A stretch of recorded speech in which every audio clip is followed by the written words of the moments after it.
Okay, you guys remember me telling you that my saw did not come with any wrenches or the tools to stop the arbor.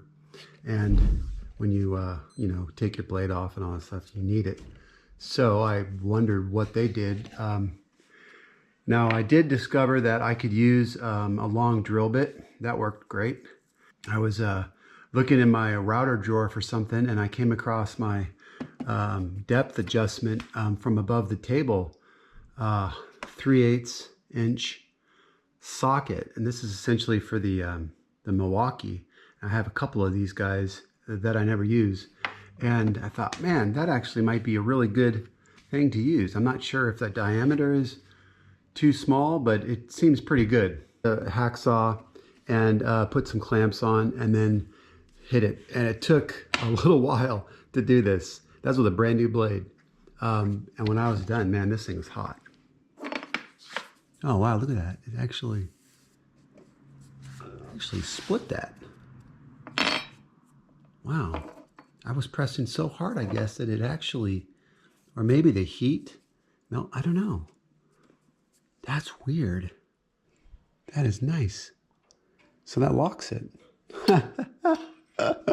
Oh man, that saves me probably $100. I'm sure that SCM would charge $100. If they charge $450 for this, this would probably be $100.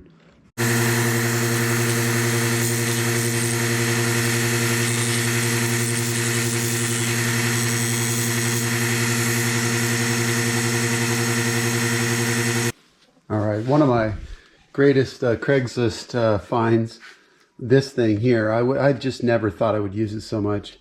If you don't have one of these are so inexpensive. Go grab one. They are so useful. I sharpen everything with them. I sharpen knives. You can sharpen lawnmower blades. You can polish stuff. It's really cool, and you can see I made easy work of that.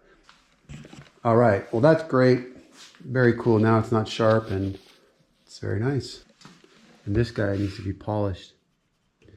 That just drives me crazy that it's dull like that. Okay, that looks really good. Polish that up with a little metal polish. So that's cool. Looks nice. A micro adjust is something I think all saws should have. Something where you can just dial that in, you know, without having to bump it. And then when you lock it in, a lot of times it moves. Not necessarily the case with this one, but you can see I just moved that, or I just tightened it in, and it didn't move at all. I haven't dialed in the tape measure yet. That I'll do, you know, when I'm set. This screw right here, you undo this, and this whole thing is movable, so you can adjust it. You can also adjust it from all the screws, but that little guy right there should allow me to move it just a little bit. All right, to put a little wax on this finish, I just brought out my Carnauba cleaner wax, and I just went ahead and applied that, and also hit this as well. That was a little faded. That looks really good. It's just so soft. Can't even feel it, can't hear it. And I'm also going to apply it to the cast iron top as well. And I can apply it to this as well.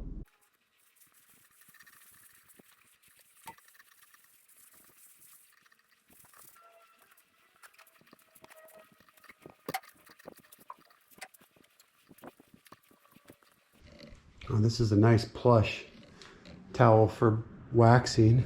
Works just fine, of course, for this.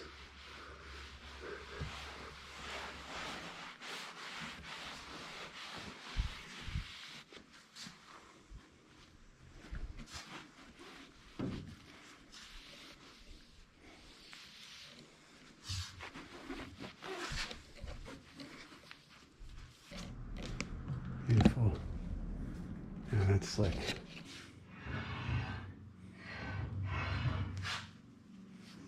Nice. Oh, that's so nice. These things are quite the pain. They're threaded in here. They've got a nut there. They're actually kind of hard to put in or take out. So the best way is to loosen this nut up and I use a 10 millimeter. And then once that's loosened up,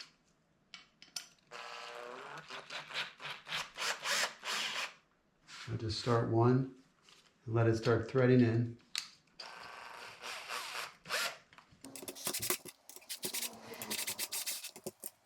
Okay, now I can just drive these things in slowly, a little bit at a time.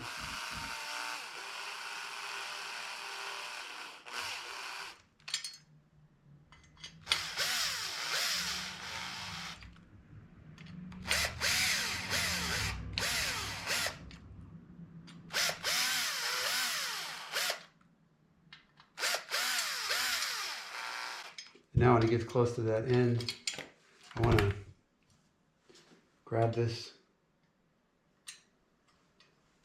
hold it, let it go a little farther, and then I want to hold it as it gets close.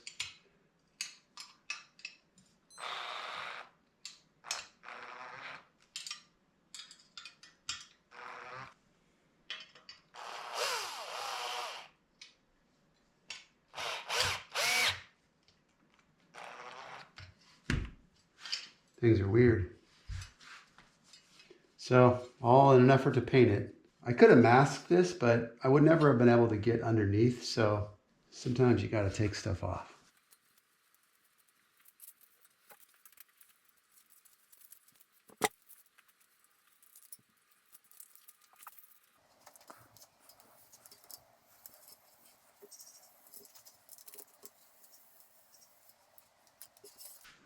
That looks really good. I did this the best I could. I wrapped it up with paper, shop towels.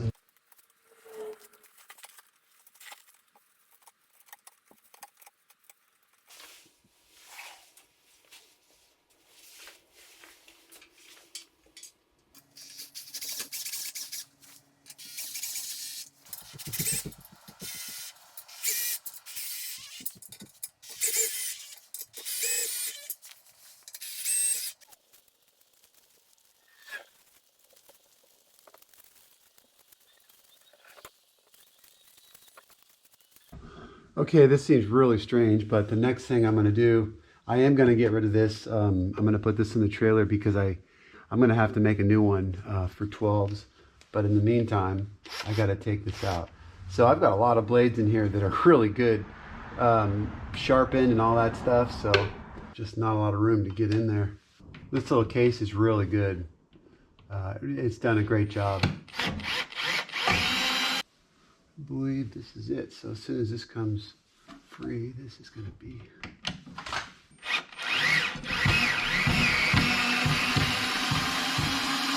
Oh, baby, that's heavy. Oh, jeez. So the one thing is that I will say, if I were to remake this exactly the same way, because every time I get the blades sharpened, it changes the diameter of them a little bit, so you're left with essentially blades that don't quite fit. So if I were to change that, I would make the space a little bit smaller and make the grooves a little bit taller. My Capex doesn't use these blades either, and my miter saw, my DeWalt, doesn't use them.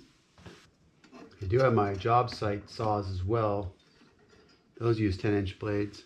All right, now I got to figure out something to put in between them. All right, I'm just using the remains of a forest box, actually. So some of these are okay as far as the spacing in here. Some don't move, they stay in their slots. All the ones I've had sharpened a lot, they are smaller, so you need to do this. Whatever I can do to keep these guys, see this guy's not coming out of its slot. That guy's not either, so whatever I could do. All these ones do come out of their slots. I suppose I could secure that. This is why you pre-drill and make bigger holes. so that doesn't happen. All right, just giving you a little shop update as I work to complete my renovation. I have gotten rid of so much stuff. I have sold stuff on Craigslist. I have put stuff in my trailer that I'm not using right now that I will be using down the road. I have trashed stuff. I have given stuff to Goodwill. It is amazing how much stuff you accumulate over the years, and it is just enlightening going through all of it. Absolutely nuts. There's a couple things I'm trying to do with my shop. One is to make it even better from the standpoint of dust collection for my different tools on this side. Not the big 6-inch, pipe. I'm talking about the little tools. The drill press, which is now going to be there, and the Craig Foreman, which is there. The miter saw, and then going down the road, going down the garage, I'll have more. So since I have this vacuum system here, that's a central vac, and that's always been connected via this long hose. That's actually a hose that you can get at the home center for your pool equipment. The only thing is the hose goes directly to the miter saw, and I'm really missing out on the benefits of this central vac. My intention was to have piping going to all the tools, but because I had so much stuff on the wall, I kind of thought about it, and I thought, you know what, I'm not going to do that. But now I've changed my mind. So I ordered some special pipe made for these central vac units, and essentially it looks like PVC, but it's slightly different, and it should connect perfectly with it. What I'm going to do is I'm going to run it all the way to the back, and obviously I'm going to have to go, I'm going to have to go up here, down here, whatever. It's going to give me pretty good flexibility. I don't want to glue all the joints. I want it to be removable so I can add or take out. Rather than having 8-foot pieces, which they do come in 8-foots, I elected to get 5-footers. So I'm going to get 5-footers, and I've got enough room to go. I mean, it can go, I think it's 80 feet. So I might just as well make my own blast gates to modify the setup to fit every single hose. The vacuum system, if you didn't know, these things are really good. They're really powerful. So they're used to having bins and, sweeps and all that stuff. And they go through entire houses. They're really great when you utilize it. This, although is phenomenal, is not utilizing to the full ability. And now that I've got my drill press here, this is really great. I can go ahead and run the pipes and connect everything. But also here's the great thing. I'm gonna be able to lose that vacuum, that Festool CT22. I don't need my dust deputy here. I don't have a lot of room. So I wanted to figure out a way to eliminate the need for all these vacuums. And it always bothered me that I didn't have a dust deputy here because that takes bags. And although it doesn't fill up the bags that quickly, in fact, I mean, it really hardly ever fills up, but it does. And this in itself is a cyclone, which is another great thing. So you never lose suction with this guy.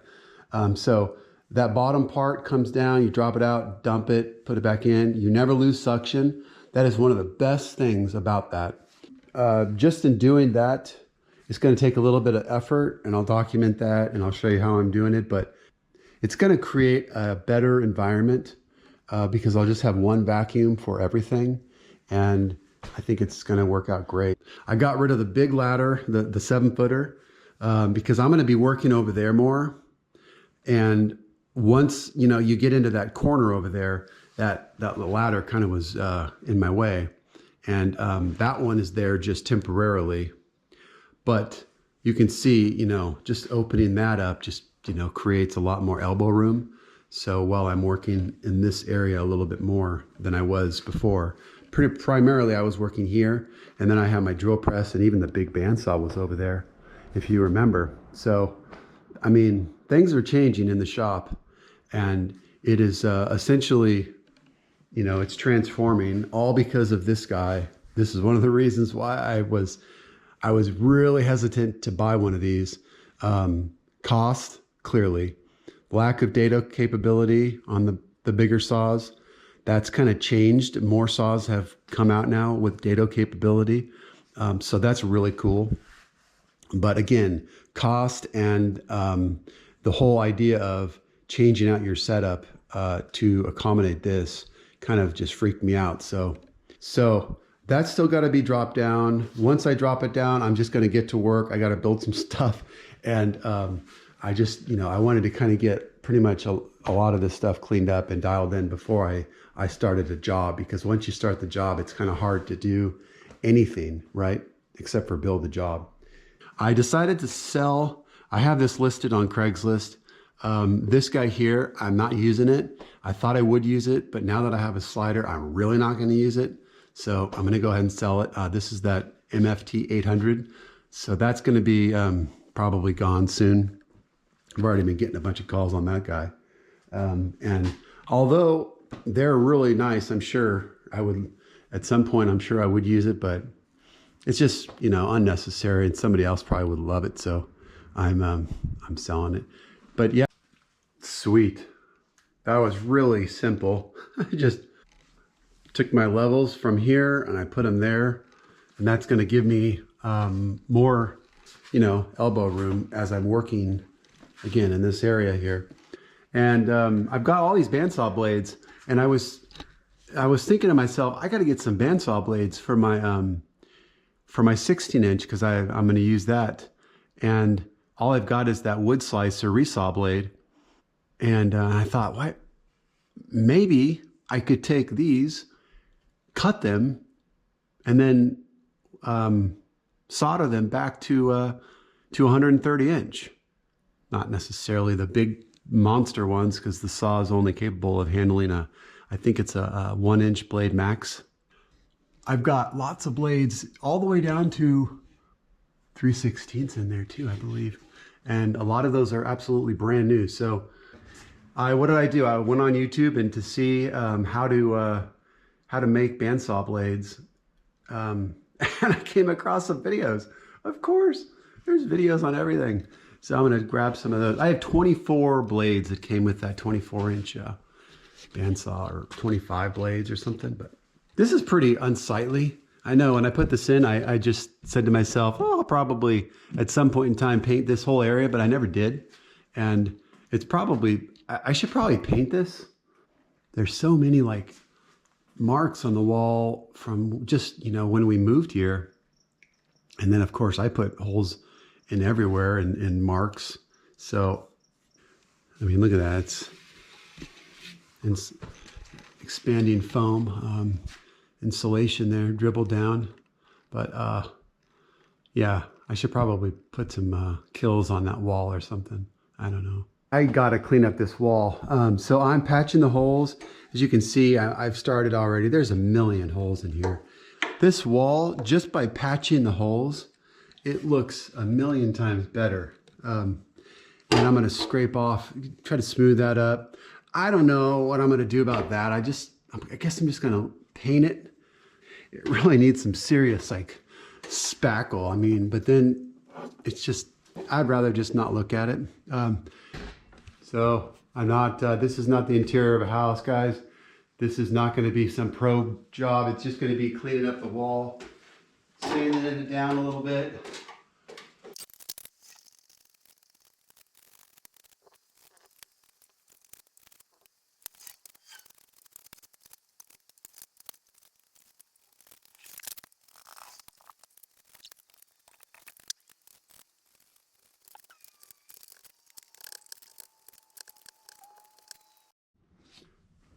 Okay, my crude attempt of repairing this wall.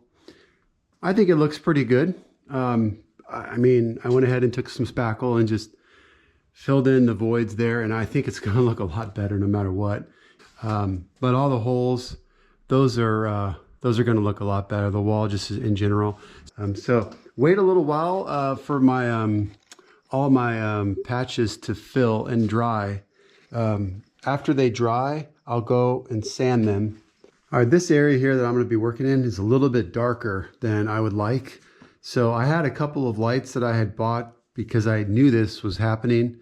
I knew that I wanted a little more light in this area. So I bought a couple more. One for here and another maybe for right there. The idea is that I want to get that light to connect to the studs, or to the ceiling joists. And those are essentially running this way, okay? Another good thing about running it this way is that I will be able to plug in there easier.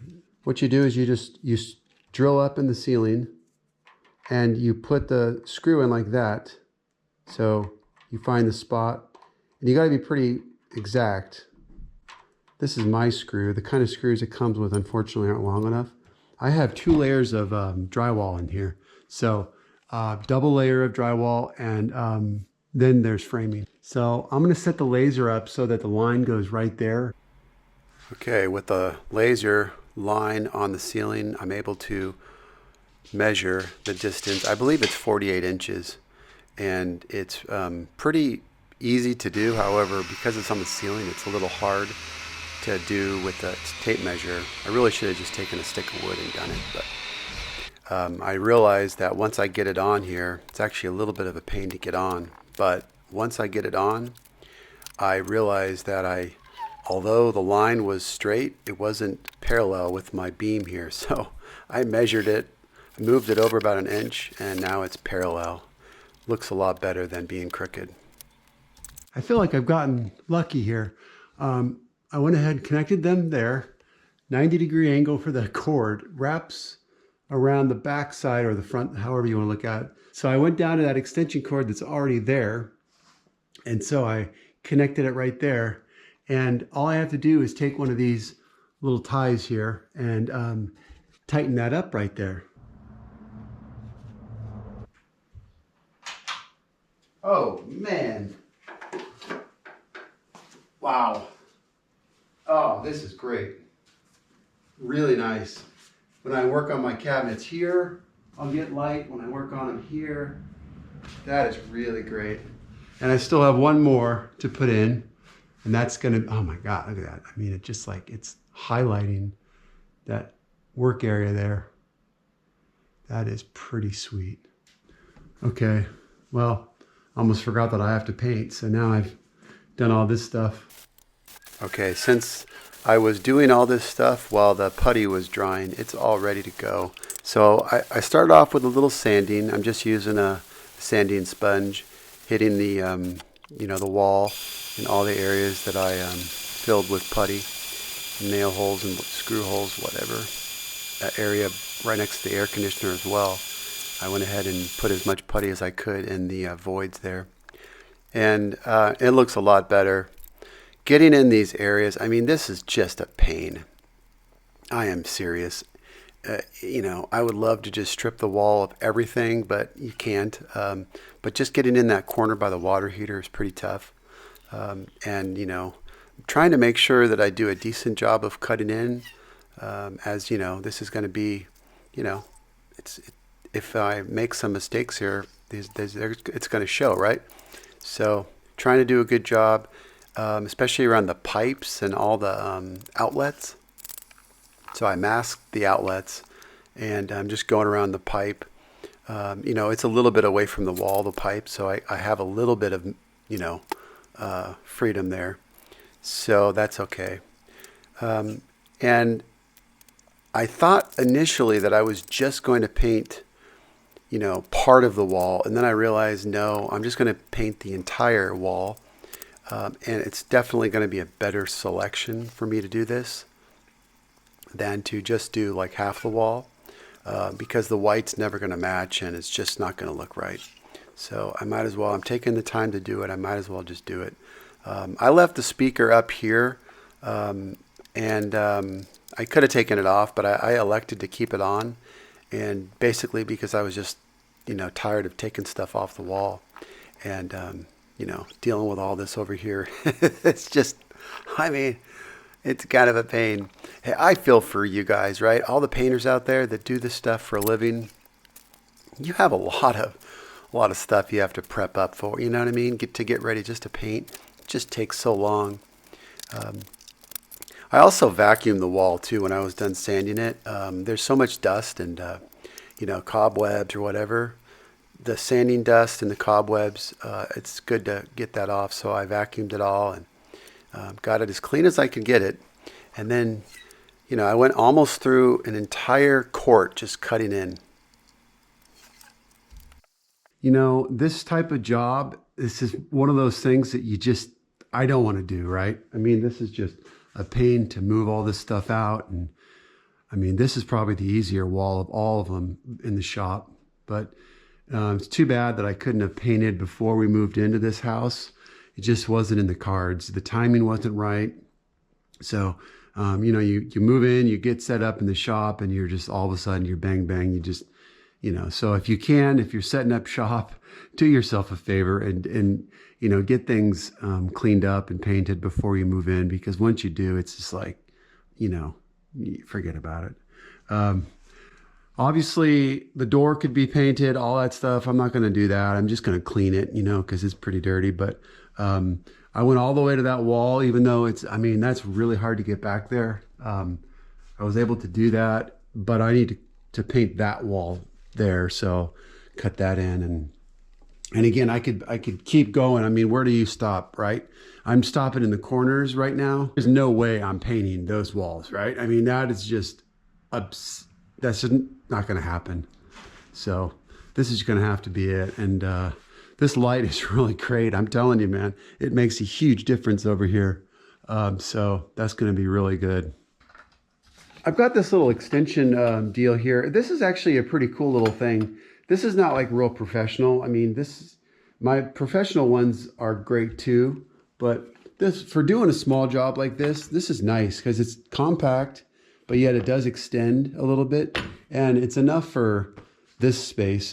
Fully extended, I can reach up to the top. If I need to get on the ladder, I can. But to do something like this is great. And I was using I think a 3-inch cut-in brush or 2.5 to do my cut-ins. But this weenie roller will come in handy in some of these tight spaces. I'm not using the nicer stuff. This is still nice paint. It's just I'm not using the nicest Benjamin Moore. So when you think you're going to do something like this and you get into it and you're involved and you just want to get it done and make it look nice, I am just having a time of my life right now getting this thing done. I can tell it's going to look so nice. And then I discover that I'm getting these like blods of drywall mud in the paint. So every so often I'm having to clean off the paint, the wall, because there's little pieces of drywall mud. And what it is it's the filler that's in the screw holes from the builder. The builder put on a really, really watered down coat of paint, and it absolutely didn't protect the wall or the mud. So I have absolutely been going nuts on this. I don't know if you can see, but there's little like black dots that are showing up on the wall. And that's the drywall, the screws holding it up. I don't know if you noticed when I was painting, I was getting a little frustrated. The paint was going on, and before you know it, I'm lifting up drywall compound. These guys have been here for, whenever the house was built, and, all over like this. So what was happening was, I guess they put a really, really bad piss coat on this thing. The paint certainly wasn't very good. And so I put a light coat on. I'm going to let it dry for 3 hours and put another coat on. I wish I could have gotten a coat done last night, but it was pretty late and I just couldn't do it. So unfortunately, I'm having to wait. But I want to make sure I get a nice heavy coat on this. But I don't want to touch this until it is, completely dry. So the can says 2 to 3 hours. I'm going to wait 3 hours, but it's just frustrating when you go to this, this much trouble just to fix a wall, and then you have all sorts of other things that are happening while you're painting it. So one note is that where I cut in with the brush, it didn't do it any of those areas. So it definitely is a reflection of the paint that was on the wall, I believe. So hopefully now that this is like a one big cut in wall, hopefully it won't do it again. All right, 2 coats of paint. What a difference. This looks a ton better. I mean, I should have done this a long time ago, but I just, you know, I didn't really want to do it. But I wanted to snap my fingers and have it done. That's what I wanted. But now I got to put it all back together. So these 2 lights that I just added, what a difference. I'm really excited about that. But yeah, this is definitely just so much better to look at. I just, you know, this color is the trim color in my house. So it's not white, but it's just a little off-white. Not nearly as creamy as what was there before. At my Benjamin Moore dealer, they've got my custom color in their system. So whenever I go there, it's pretty cool.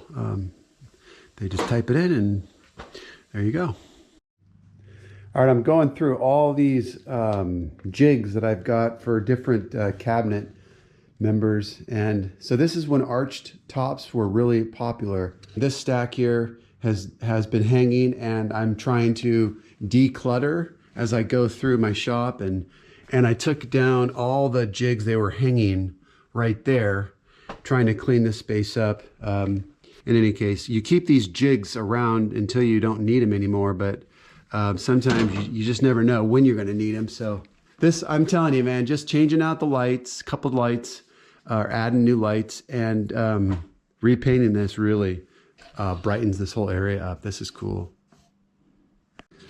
Okay, another little shop update. As you can see, things have gotten a little bit better.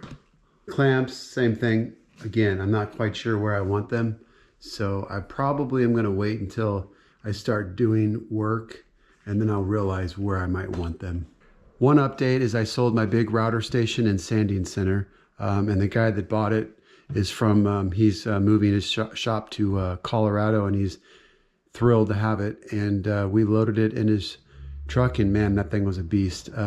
He absolutely was in love with it, and I feel so good about it because I had some other people, namely one person who wanted me to dismantle it because they didn't have room or a vehicle to store it or bring it to their garage. So he wanted me to take it apart and give him a discount on all the parts and leave a cabinet. It's basically worthless.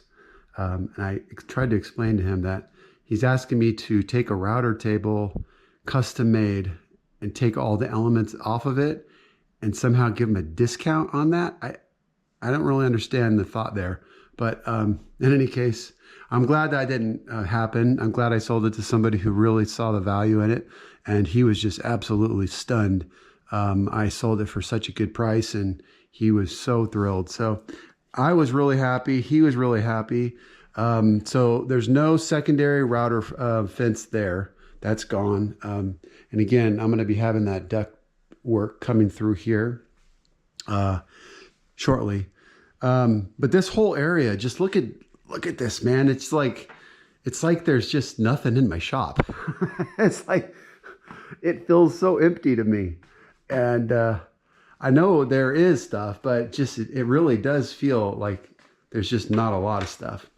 I took a lot of stuff that was hanging there, and I put it in my big drawers there. I got rid of all the chairs.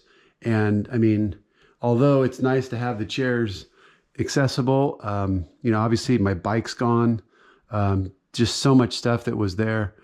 And it just, you know, it's cool. The MFT is for sale, and that will be sold shortly. But I didn't want to put it back on that painted wall, so I'm putting it there temporarily. I decided to incorporate my Festool Sys roll because it used to hang up there. You remember, and I had hoses and all that stuff. And again, and the idea that I want to try to streamline, I thought maybe I was going to sell it, but then I said, you know what? Why don't I just put my sustainers in there? That way, It's nice. It's convenient. If I want to use them, I can. The TS75 takes up a lot of room, so that's good. I also went ahead and put this guy, the TS55, back on that. That's probably going to be the vacuum for my sanding center when I set that up on my assembly table, the outfeed table. So all that's going to be modified. This space, you remember I moved the shaper down so that I could have 10 footers here.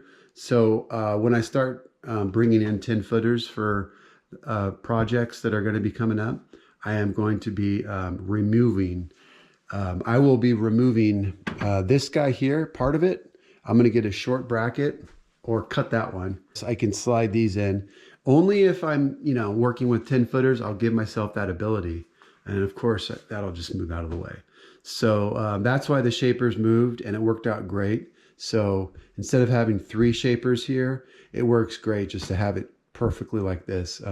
My third shaper is in the trailer, tucked away. I'm not going to be using it anytime soon, as well as the General 350 cabinet saw. I decided, originally you saw it was back here. I was going to store it here. And then I just realized it wasn't working out. For the time being, I'm going to keep this. And if I decide to down the road sell it, I will. I just need to get a 3-phase converter for it, so it'll work on single phase. That Biesmeyer fence, sacrificial fence right there, I'm not quite sure if I'm going to use that with the new saw. I'm going to have to figure out that. This is a big saw to have in a garage. We all know this. And I'm stoked to learn, but I'm also a little nervous. So I've never used one of these, and what's going to happen. There's going to be people that are going to say I'm doing something wrong, or I should do it another way.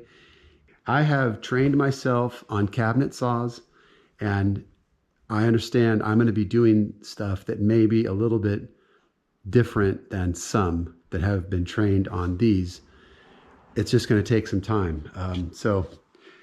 And I will probably never do it a certain way, right? I'll just do it however I feel comfortable. But if by some chance you see me working and you think, oh man, I think he should do it another way because he'll have better results doing it another way, then by all means let me know, because I am just, I'm here to learn how to use this and hopefully show other people how to use them. And to kind of let you know, is this possible to have a 10.5-foot slider like this in a garage? Like, this is only a 2-car garage at this point, right? That wall is 2-car garage. So if you can do it in here, you can do it in a 2-car garage. I mean, I guess it might be a hair wider than some garages, but it's 2 cars. And I'm not talking about this tandem part. It's just in that 2-car garage part. So let's see how it works. I'm stoked. And I love the idea that it can come apart, right? I can take the outrigger off, right? Like it's not on right now. It just goes on, it clamps on, you tighten it up, and you're done.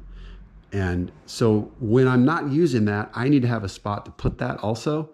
And also the this guy here, the fence. So the fence needs to have a spot, obviously, and the outrigger has to have a spot. So those are the 2 things I just want to make sure that I have incorporated. I don't want to have those things, on the floor. I want to have a dedicated spot for them. And so that'll be interesting to see how, what I come up with as far as the storage of those things. I just wanted to give you a tour, an update, and, see where I'm going. I also took out a bunch of stuff there as well. So I had some easy ups. I had an umbrella. Those all went to the trailer. Again, my trailer is awesome for all this stuff. I hope it doesn't get stolen. And if it does get stolen, man, I hope they like woodworking, because there's a lot of stuff in there. Oh man. Okay. I think that's it. We'll see you next time.